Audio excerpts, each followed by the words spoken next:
నమస్తే, welcome to Rudra TV. Social media sensation Telugu beauty Ashu Reddy వివాదం సినీ వర్గాల్లో హాట్ టాపిక్ గా మారింది. పెళ్లి పేరుతో మోసం చేసి కోట్ల రూపాయలు వసూలు చేశారనే ఆరోపణలపై హైదరాబాద్ సిసిఎస్ లో ఆమెపై కేసు నమోదైంది. షేక్పేట్ కు చెందిన వ్యాపారవేత్త సత్యనారాయణ పోలీసులకు ఇచ్చిన ఫిర్యాదులో తన కొడుకును పెళ్లి పేరుతో నమ్మించి అశురెడ్డి ఆమె కుటుంబ సభ్యులు కలిసి సుమారు 9.35 కోట్ల వరకు నగదు, ఆస్తులు తీసుకున్నారని ఆరోపించారు.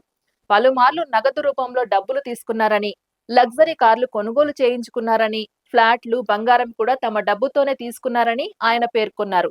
కానీ వివాహంపై స్పష్టత ఇవ్వకుండా ఎప్పటికప్పుడు కారణాలు చెబుతూ వాయిదా వేస్తున్నారని సత్యనారాయణ ఆరోపించారు. పెళ్లి ప్రస్తావన వస్తే తప్పించుకుంటున్నారని, చివరకు మోసపోయినట్లు గ్రహించి పోలీసులను ఆశ్రయించామని తెలిపారు. ఈ ఫిర్యాదుపై పోలీసులు కేసు నమోదు చేసి దర్యాప్తు ప్రారంభించారు. ప్రస్తుతం ఆర్థిక లావాదేవీలపై వివరాలు సేకరిస్తూ బ్యాంక్ ట్రాన్సాక్షన్లు, ఆస్తుల కొనుగోళ్లపై విచారణ కొనసాగిస్తున్నారు. ఈ క్రమంలో ఇప్పటికే అశురెడ్డి ఇన్స్టాగ్రామ్ వేదికగా ఇండైరెక్ట్ గా ఈ ఘటనపై స్పందించారు. తనపై వస్తున్న వార్తలు అబద్ధమని, తన అనుమతి లేకుండా తప్పుడు సమాచారం ప్రచారం చేస్తే లీగల్ యాక్షన్ తీసుకుంటానని స్టోరీలో రాసుకొచ్చారు. తాజాగా ఈ కేసులో అశురెడ్డికి సంబంధించి ఆడియోలు, రికార్డింగ్స్ లీక్ అయ్యాయి. అందులో ఎన్ఆర్ఐ ధర్మేంద్రను బెదిరిస్తూ అశురెడ్డి మాట్లాడినట్లు సంభాషణలు బయటకు వచ్చాయి. దీంతో ఈ ఇష్యూ మరింత చర్చనీయాంశంగా మారింది. రికార్డింగ్స్ లో అశురెడ్డి మాట్లాడుతూ, నేను తీసుకున్న డబ్బుల్లో 1.5 కోటి మాత్రమే ఇప్పుడిస్తానని, మిగతా డబ్బులు సెటిల్ అయిన తర్వాత ఇస్తానని చెప్పుకొచ్చింది. తాను చెప్పినట్లు డబ్బులు తీసుకుంటే మంచిదని, లేకుంటే వేధింపుల కేసు పెడతానని తెలిపింది. తన పర్మిషన్ లేకుండా ఇంటికి వచ్చి ఇబ్బంది పెడుతున్నావని కేసు పెడతానంటూ వార్నింగ్ ఇచ్చింది. తాను చెప్పినట్లు వినకుండా మధ్యలో పెద్ద మనుషుల మధ్య ఒప్పందం చేసుకోవాలంటే ప్రవీణక్క, వేణుస్వామిలతో కలిసి రాజీ చేసుకుందామని వెల్లడించింది. అసలు నాకు నీ ముఖం చూడ్డానికి కూడా ఇష్టం లేదని, అసలు ఈ మ్యాటర్ గురించి మాట్లాడడం ఇష్టం లేదని చెప్పింది. ఏదైనా ఉంటే సెటిల్ చేసుకుందామని బెదిరించినట్లు సోషల్ మీడియాలో కాల్ లీక్ వైరల్ గా మారింది. అది వెంకీ, నువ్వు ఇప్పుడు మళ్ళీ ప్రవీణక్కకు ఫోన్ చేసావని చెప్పి కాల్ చేసింది నాకు. Okay, that is your wish, చేసావు. నేను ఇప్పుడు నీకు మళ్ళీ చెప్తున్నాను, మే వరకు టైం ఇస్తే నీకు 1.5 తిరిగి వెనక్కి ఇచ్చేస్తాను త్రూ అకౌంట్. అర్థమైందా?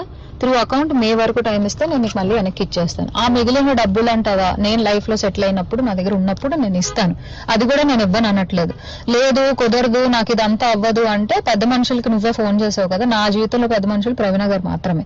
సో ఆ ప్రవీణక్కకి వేణుస్వామిని పెడతావా లేకపోతే ఇంకెవరినైనా పెట్టుకుంటావా, నేను పిలుస్తాను, నువ్వు పిలుచుకో.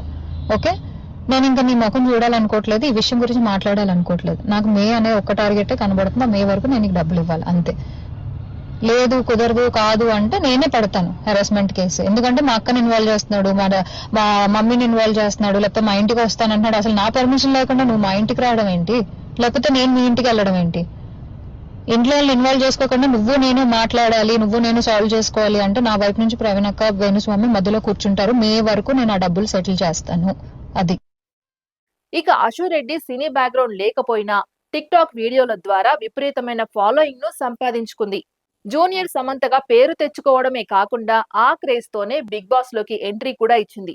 హౌస్ లో ఎక్కువ కాలం కొనసాగలేకపోయినా షో తర్వాత కూడా ఆమె ఏ మాత్రం తగ్గలేదు. ఆ తర్వాత వివాదాస్పద దర్శకుడు రామ్ గోపాల్ వర్మతో చేసిన బోల్డ్ ఇంటర్వ్యూ ఆమెకు విపరీతమైన గుర్తింపును తెచ్చిపెట్టింది. అలా యాంకర్ గా, నటిగా బిజీగా ఉంటూ కూడా సోషల్ మీడియాలో కూడా చాలా యాక్టివ్ గా ఉంటుంది. తరచూ తన ఫోటో షూట్స్, వీడియోలతో అభిమానులను అలరిస్తూ ఫాలోయింగ్ పెంచుకుంటుంది. ప్రస్తుతం ఈ కేసు న్యాయస్థానం పరిధిలో ఉంది.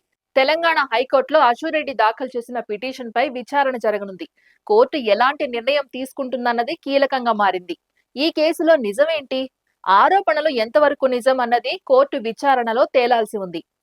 ఇది ఇవాటి అప్డేట్. మరో అప్డేట్ తో మళ్ళీ కలుద్దాం. అంతవరకు చూస్తూనే ఉండండి రుద్రా టీవీ.